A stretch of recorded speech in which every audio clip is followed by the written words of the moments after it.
The following podcast is a deep, shallow dive production. And you're gonna love it. Okay, let's go.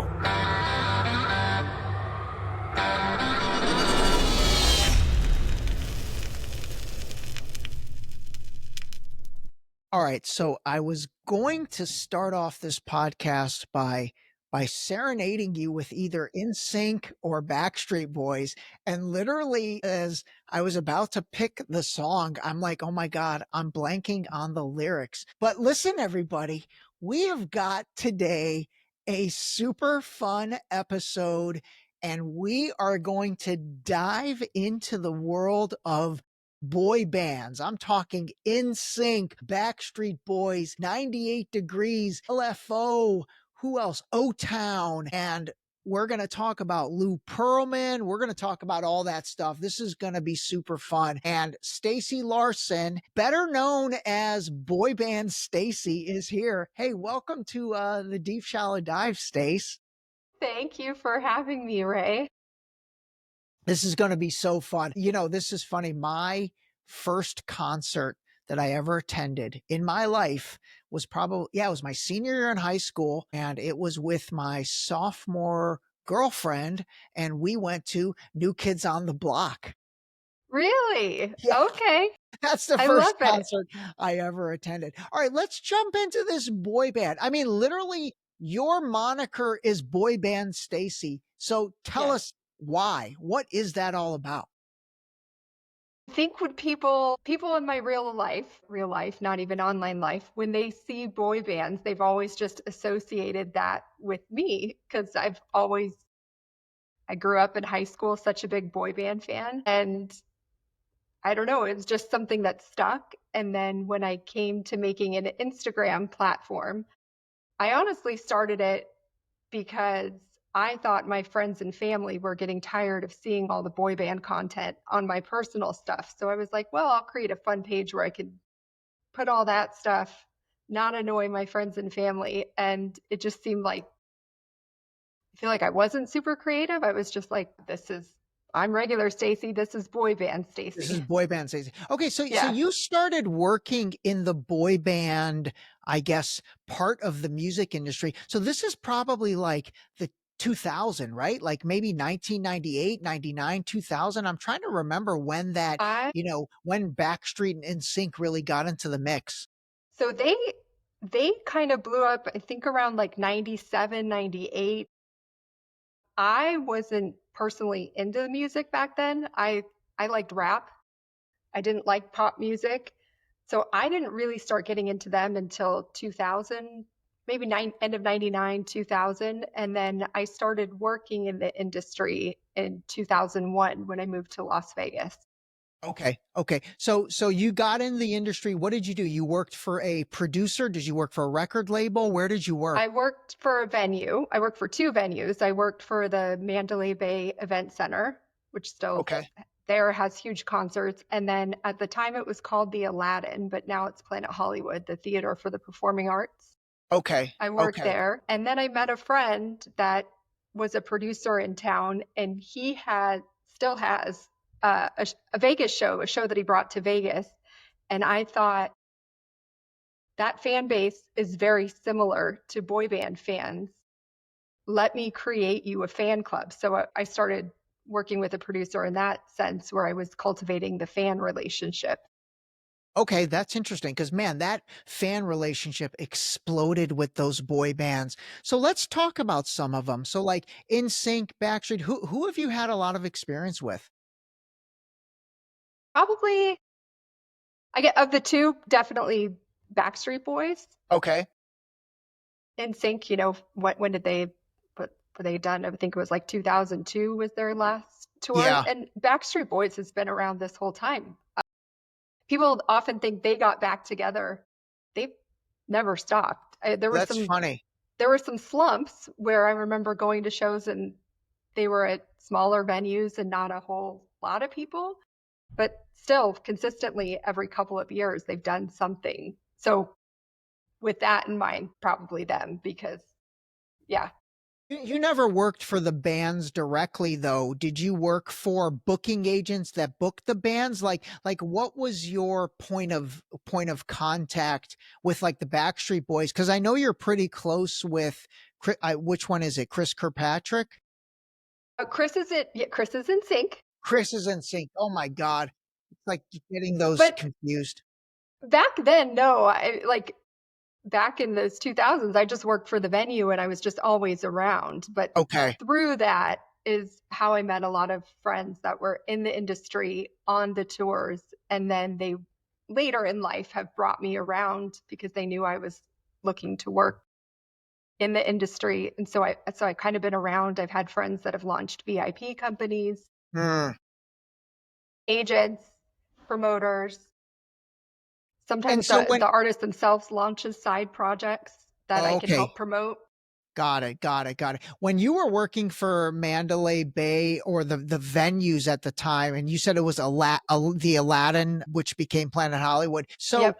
when those guys would book these acts, I mean, that must have been just massive crowds, right? Because those Yeah. boy bands were enormous. And I couldn't believe I had found a job that paid me to be there when it was Yeah. shows that I would have paid to go see. That was like it never felt like work because I was so excited to be there and see all these shows.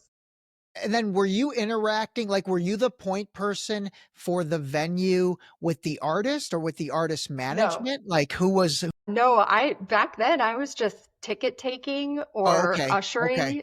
Okay. The highlight for me was we all used the same catering area.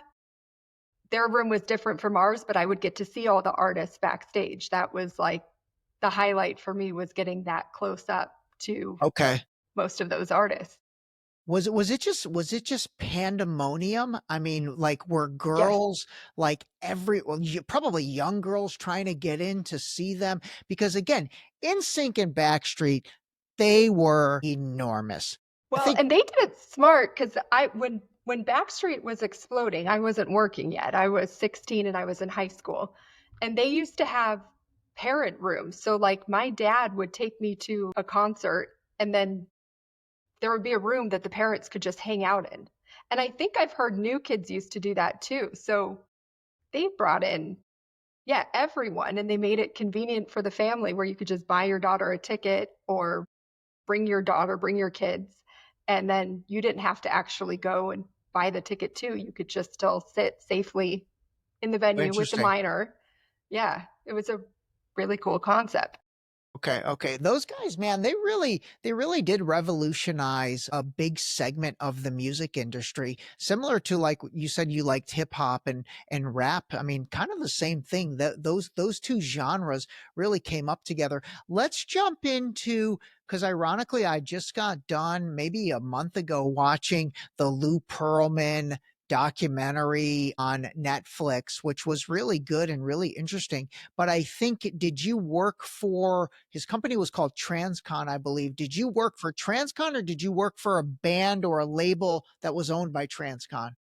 So I worked later in life. I managed a band called C Note, which was one of Transcon's artists Mm. in that boy band umbrella. And so I worked for that band.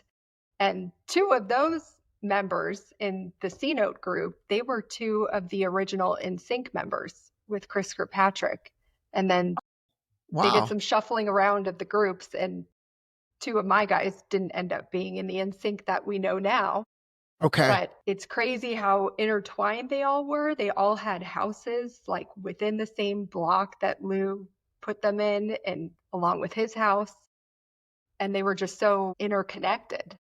So was that Lou Pearlman stuff? I mean, was it like super shady? Was it, what I got out of the documentary was Lou Pearlman was a guy that, was an opportunist, a good businessman. He ended up making these boy bands successful, but it seemed like it wasn't necessarily a fair, I guess, financial deal for the bands. So like I'm wondering, are these guys, the members of NSYNC, the members of Backstreet Boys, are these guys worth hundreds of millions of dollars or are they worth, a few million here and there, and they had a fun little run. Like where do they fit out in terms of how much money they've made in the music industry? Well, I think it depends on the band. I think every band's situation was different. And then what they did after Lou. Like I didn't work for Transcon. I didn't work for these guys back in the time, but from what my band guys have told me, that the deals weren't fair. They didn't make much money. We're not fair, you said? Right. Okay. And that's, I think they kind of do that in the docu-series too, about how, like, I think NSYNC had a huge album and Chris talks about how we got a paycheck for $10,000. Like, wow, that's crazy. So, but I think talking about where they're at now, a lot of them broke away from him fairly early on and then went on to have successful deals and made a ton of money. And yeah, I think it just depends on the group because everyone's situation was different. Okay, I gotcha. It's probably I mean, it's a small subsegment of the music industry. So did everybody know each other back then? Like, Yes. were the guys from NSYNC friends with the guys from Yes. Backstreet? Were they crazy competitive against one another, or were they helpful against one another? So Backstreet and NSYNC, I think, was a little different because they tried to keep them separated and not know about each other. Like the NSYNC guys and Backstreet with LFO, they all knew Okay. each other. Like I said, they all lived in this little suburb of Orlando and all recorded at the same studio. So they That's all fun. knew each other. Aside from Backstreet and NSYNC, who were pitted against each other, everybody else hung out and were part of the same crowd. Okay. Okay. Was 98 Degrees in that mix as well? I know they were from No, so Ohio. they were, yeah, different, and they were under, I think, Motown, so Oh, not okay. Transcon. But I found out later that when 98, because Transcon went past, Backstreet and Sync, I think, left in like 2001-ish, 2000, I'm Really? not sure. But Transcon still was around until like 2007, 2008. So I found out later, like Jeff Timmons from 98 Degrees, he came and recorded some stuff with Transcon and was at the studios. So that was his connection to a lot of those Orlando Transcon artists. And Danny Wood from New Kids on the Block and is Jordan Knight from New Kids on the Block. They came and worked for Transcon. So it kind of brought all the, like, New Kids on the Block wasn't an Orlando Transcon group, but some of those guys came back to work at Transcon. So they kind of all got connected that way. Got it. Got it. Okay, that is interesting. Which one of those guys? I mean, I see pictures of you with like Donnie Wahlberg and then Danny Wood. Let's talk about some of the Sure. people. Yeah. Let's talk about Donnie first of all. I mean, I like the guy. I think he's Yeah. he's one of those people that seems like he has made a kind of the most of his little, I don't want to say 15 minutes of fame because it was a hell of a lot longer than 15 minutes. But like, well, first of all, I think Justin Timberlake is in a category all by himself. Like of all the boy band guys, I think he probably made it the most aside from, let's say, Britney and Christina. And if we consider them, Sure. the girl band Yeah, as a voice. solo artist. Yeah, Yeah, for as sure. a solo artist. Okay, got it.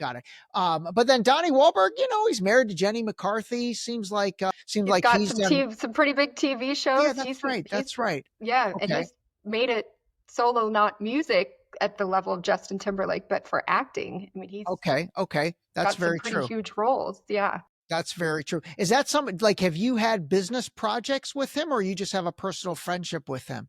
Just a personal, I wouldn't even call it I mean, I'd love to call it a friendship, but I didn't really like know Donnie until I started the Boy Band Stacey stuff. I would see him at shows because I had friends working on the New Kids tour. And so I would pop in and we made eye contact. I think he recognized my face. And I don't know what it was, but it was just something about the Boy Band Stacey thing he loved and was super supportive of and started following me and repost my stuff. And then anytime I'd see him, he'd be like, Boy Band. And Oh, we'd that's catch up. funny. And that was during COVID. So it was like fairly recently, maybe 2020, 2021. Okay. So Okay. it kind of just built from there. But Okay. So, yeah, like backstage, this concept of like like thinking about women backstage during this the boy band era and then moving forward. I mean, what is that like? Like it just seems so debaucherous to me. But Yeah. I will tell you, I also just watched the Motley Crue documentary. So like I think maybe I need to stop thinking that the boy bands were like Motley Crue. Those guys were insane. Well, My God. listen, I don't think any of these guys were saints back in the day. But I Yeah. don't know. I wasn't back there. I could tell you now Yeah. What when I'm about back now? there, it's like it's a family scene. And a Okay. lot of times they have their kids out there, their wives are out there. But it's a very negative connotation for a woman to be back there. For whatever reason, it's not just men, it's other women too. Look at you and they're like, well, how did she get back there? What's she doing there? Who's she with? Versus you see men walking around backstage and they're like, oh, what does that guy do? What's his job? And Yeah. so nobody ever thinks, like, what's her job? And I had that experience from managing the band. I was there because I was their management. I booked the show, Yeah. did it, sold the tickets, put together the platforms, was releasing their music. And people just thought I was like there to hang out with the guys in a groupie or just taking pictures. Like Yeah. Yeah. They nobody probably did just think you assumes, were a oh, that's groupie. their manager. Okay. And you managed LFO, you said, right?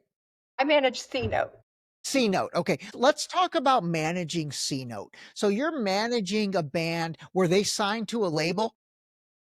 Not at the time. So they were signed to Transcon, and then they Okay. had, back in the day before I knew them, they had a really big, like I think $26 million record deal with Epic Wow. Okay. Records, that Lou pulled them from.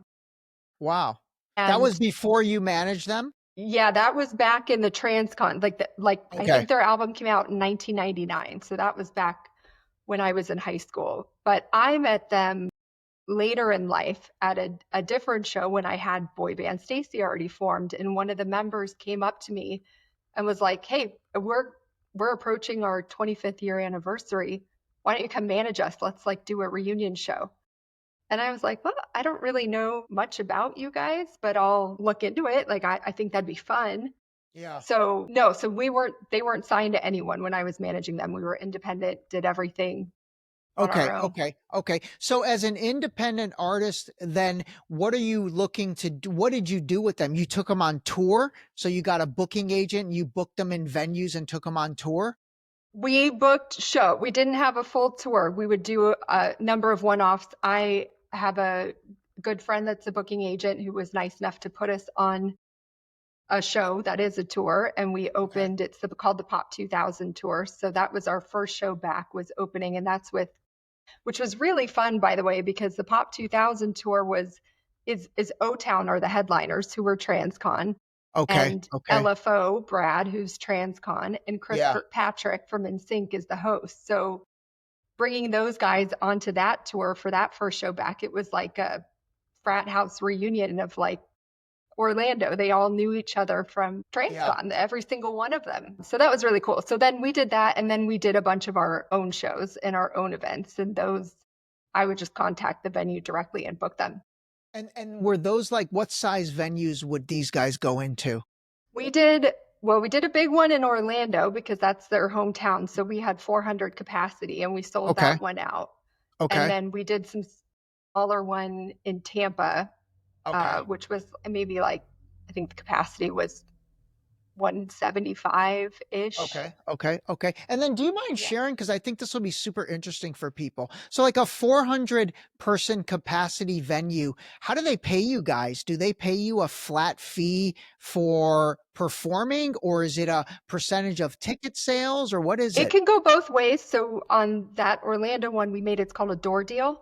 Okay, So we paid the venue basically like a small rental fee, and then we got to take everything from ticket sales okay. and a percentage of the bar sales.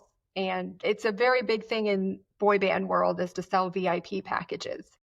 And the VIP packages are where you get to meet the artist, take pictures with them, and then you make money doing that as well. Okay, got it, got it. So in that situation, it's almost like you're renting their venue. You're renting Yes. their venue. You're paying them to use their venue, and then you're Hmm. basically getting the lion's share of the ticket Yes. sales, a percentage of maybe the alcohol sales, and then Huh? you put Right. together these packages. Okay, just ballpark on a one night 400 person event like that, is the band taking in, I mean, what are they taking in? 20 grand, 50 grand? What are they taking in? Yeah. It depends on what you charge for tickets. So, Okay. we had a pretty low end ticket sales where we were only selling $25 tickets. But if you were to sell, $50 tickets, which is Wow. average for concerts, sure, you could walk away with 50, 60 grand for a night, which you're using also to pay, your manager, Yeah. and you're using that comes out of your expenses for any marketing that you might do, sound Okay. guys, but oftentimes those deals, like the venue will provide a sound guy, the venue provides a lighting person, and then usually you travel with your own person that knows your music too, so you have one of those as well. But yeah, that's Okay. kind of how, I don't know if that Okay. answers your Okay. question, but Yeah, yeah, okay. I mean, that gives, I'm trying to help people understand ballpark, just the money that's involved in the music industry. Obviously, then you can multiply that out by, the NSYNCs and Backstreets who are selling out, stadiums. I mean, that's just gotta be insane, mhm. because I remember I worked in the music industry in a different capacity for a while. And back in the 2000s, the money was on the record side when they were selling CDs. So, like your deal with the record label, you made money Mhm. there. But then there were all these crazy expenses that come out of that. It was touring where people really made the bulk of their money. And that's why Yeah. bands like, from the Grateful Dead to Fish to then Dave Matthews Band, Dave Matthews Band was making tens, if not hundreds of millions of dollars every year going on tour. And now I think Coldplay does that same thing. So it It's seems like, still it still is a huge, I mean, touring is most independent artists, that's how they make their money. If you don't have a record label behind you, like you make your money touring. That's a whole business in itself. yeah, yeah. So when you were managing C Note, did you then try to get them a record deal, or did you get them a label deal? We never went that far. We released a couple songs and we just did that ourselves through, I mean, I don't think anyone would have balked if somebody had approached us, but we didn't actively go seek one. It was more our business model and plan was based off doing shows. Okay, okay. Got it, got it. Okay, and then, was there a lot of merch sales? Like, was merch sales a big part of the revenue model? We had merch sales, and we did some like VIP packages with merch where we would actually sell the shirt off the guy's back that they wore during the show. Autographed. That's funny. Fans love that. So that was a sale. But yeah, we had a really awesome company. One of my friends started it's a VIP company, but they sell merch too and they make merch. So we use them and they did a fantastic job for us making Okay. merch. Yeah. Okay. Yeah, merch is a big part of it. Okay, let's jump back into some of these guys. So Donnie Wood from New Kids on the Block. I'm trying to remember. Okay, Donnie Wood was, I think, the one I always Danny thought Wood. he kind of, Danny Wood, I'm sorry. He reminded me of John Travolta. He kind of looked I can see that. like John Travolta. Okay, so I that can was see that. another guy you were close with, Chris Kirkpatrick, then from NSYNC. So, okay, I had thought maybe you had worked previously at Transcon and you were the point person with No, those guys from a I label wish standpoint. yeah, I was 16 when those Yeah. transcon things were going Oh on. So my I God. watched from afar thinking, how do I get into this? Yeah. Yeah, which it sounds like you ended up doing. So did you turn Boy Band Stacey into like a brand, or is it a Yeah, marketing company, or like what exactly did you turn it into? I turned it into a brand, and for all intents and purposes, it's been like an influencer. So Okay. I would make my money from promoting a show or selling items, or tickets or packages and making a percentage from that. And that was so it was Okay.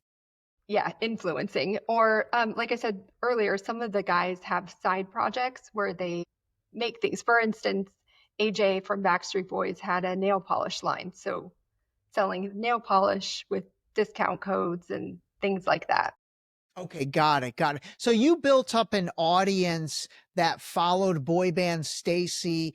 They were fans of yours and are fans of yours. And then they're also fans of obviously the boy bands that you covered. So in the Yes. audience's mind, you're somebody that's close with all these boy bands. They don't necessarily know exactly what that role is, but then you're selling them certain things, packages and things involving these bands. Okay, I got it. I got it. And Yeah, that's and what it's you're doing now, right?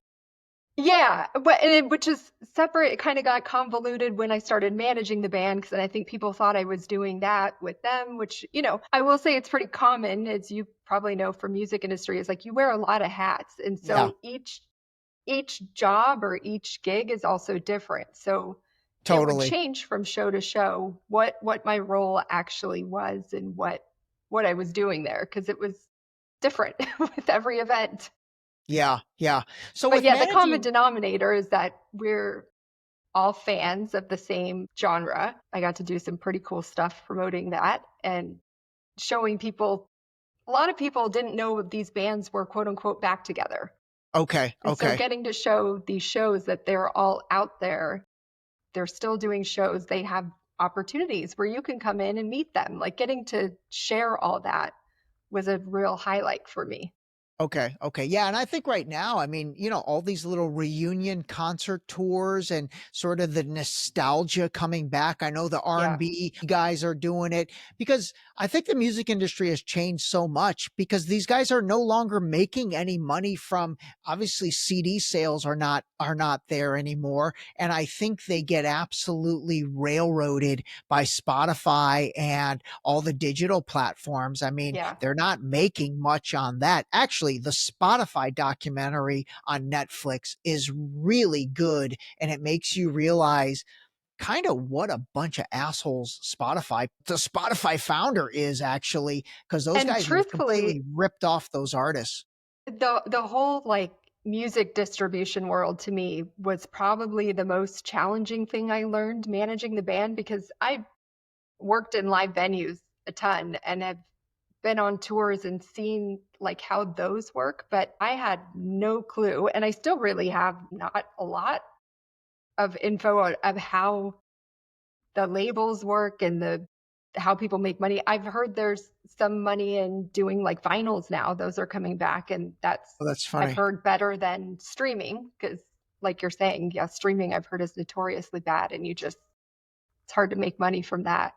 But yeah, Yeah, that's a I don't whole think they make any real money for that. What about yeah. like on the managing artist side? I mean, did you also play the role of like babysitter or mom? And Yeah. like, were some of these guys divas? And like, were there any drug issues, alcohol overdoses, baby No, because mamas? we were met them later in life where they're all Mm, dads and okay. husbands. And so it was tamer. I mean, I used to call myself the Wrangler because it is like herding cats, getting four men together. And also, no offense to you, but like men don't communicate that well. So trying to get all four of them on the same page, you're oftentimes like, yeah, Yeah. the nanny, the therapist, like, let's get on time. Yeah, it's a lot of trying to talk and get them to talk to each other and everybody get on the same page. Got it, got it. And then did you have to find like an attorney for the band? Like, did you manage the legal aspects of things as well? We didn't know. I mean, we probably hindsight should have. The guys elected not to. So, but Wow, okay. yeah, we were just doing a couple of shows and Got we it. had some one of the guys had an attorney friend as a good friend that kind of looked over the Okay. contracts that we did, but it wasn't like a official relationship where we had them on retainer or anything. I got it. I got it. Okay, because I remember back then for me when I was working with like Nelly was a guy that I did a lot of work with. And so he had a manager, well, he had a management team, and then they also obviously had contacts at the label because they were signed to a big label. But then they also had their entertainment attorney, and like that Sure. guy was like everything had to run through that guy. And then with actors, I think with actors, they have a manager. A lot of the big ones have a manager and then they'll have an agent.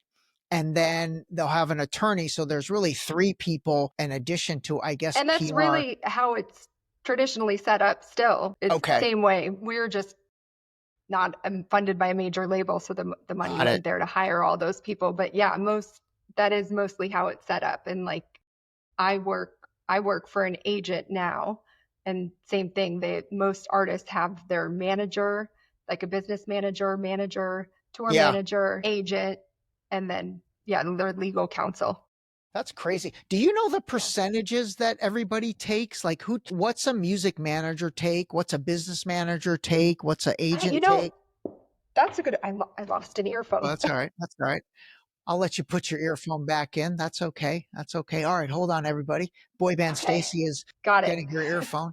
All right. She's back. Boy Band Stacey is back. I think every deal is set up different, to be honest. I think the typical standard I've heard is around 10 to 15%, but I truly don't know. 15% for everybody or for each entity? I think for each entity, like Wow. I think like a manager gets 10%, an agent gets 10%. I think every band is truly different. Okay. Okay. But still, that's a lot of points that these guys are giving up. If a manager's getting 10, agents getting 10, that's 20. I think the business managers, from what I remember, would get 5, and then the attorney would get 5. So that's 30% that's gone to the management team. Well, and that's then exactly why, to your point, why with Sino, it was just me, because got it. We didn't have the kinds of money coming in where they could afford to pay a whole bunch of people like that. Yeah. Yeah. Very cool. Okay. So tell us what you're doing now and where we can find you and what events we can attend and all that.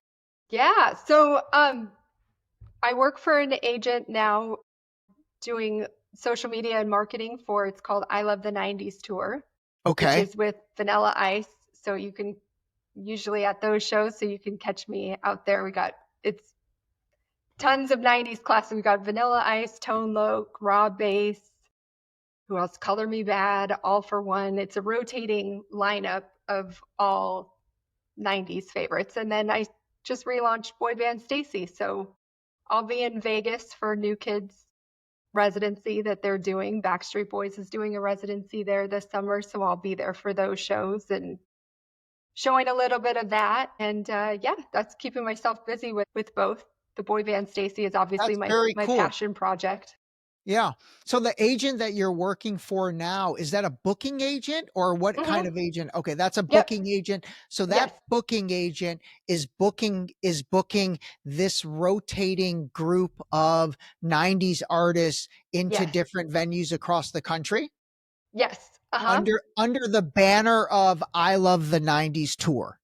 Yes. Okay, got it. Yeah, so a lot of these artists are signed to the agency and they'll do I Love the 90s tour and other shows too. So it's not, a lot of these artists are not specifically assigned to just one tour. They do tons of different shows, but me personally, I'm assigned to the I Love the 90s tour. Got it. And then does your agent, who owns I Love the 90s tour? Whose intellectual property is that? The agency owns that one. Got it. Cause it's like you look at these major music festivals like Lollapalooza, or like there used to be one called Bonnaroo. I don't know if that one's still going. Yeah. Those things are huge. Those things are huge. And this I Love the 90s tour, I think they're in their 7th year. So it's been, I think the 7th tour. This is my first year with them, but this is not their first. They've been doing this for a while. Wow. Okay. All right. Can you try to hook me up with Vanilla Ice to bring him on the podcast? He would be a good one. I want to ask him about when supposedly, I forget if it was Suge Knight or somebody like held him off a balcony with his ankles or something. That is supposedly a true story. Yeah. Wow. That's crazy. All right, listen, Boy Band Stacey, give us anything else you want us to know. I will obviously put all your social media handle, and then maybe I'll even look to see if I can get a link for the I Love 90s tour schedule. I'll put that into the show notes. But any last parting words from our queen of boy bands?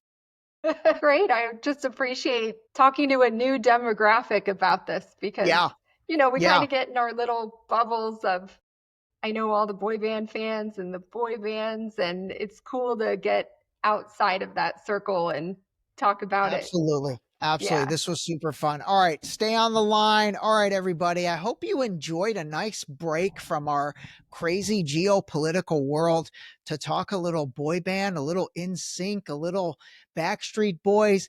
I'll tell you who I also had a resurgence of listening to their music, and it was because of the Menendez brothers documentary, and that was Milli Vanilli.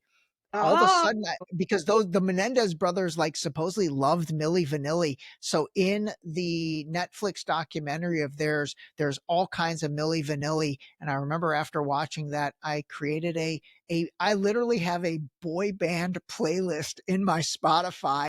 love And it. you know what? I rock out to it. You're I going to have to will. send that to me. I will. I'll share it with you. All right, listen, hold on the line, Stacey. All right, everybody, call a spade, and this has been fun. We might have to bring Stacey back after I attend one of the shows, and I'll give you guys a rundown. Yes. All right, thanks again. This episode was brought to you by Zippix nicotine toothpicks. Zip more, smoke less. Totally satisfying, discreet, and delicious. Zippix nicotine-infused toothpicks are available in 6 great flavors, each containing at least 2 milligrams of nicotine to curb those cravings. Zippix is FDA registered and proudly made in the USA. Use discount code DSD for 10% off your order at zippixtoothpicks.com. Zip more, smoke less, save 10%.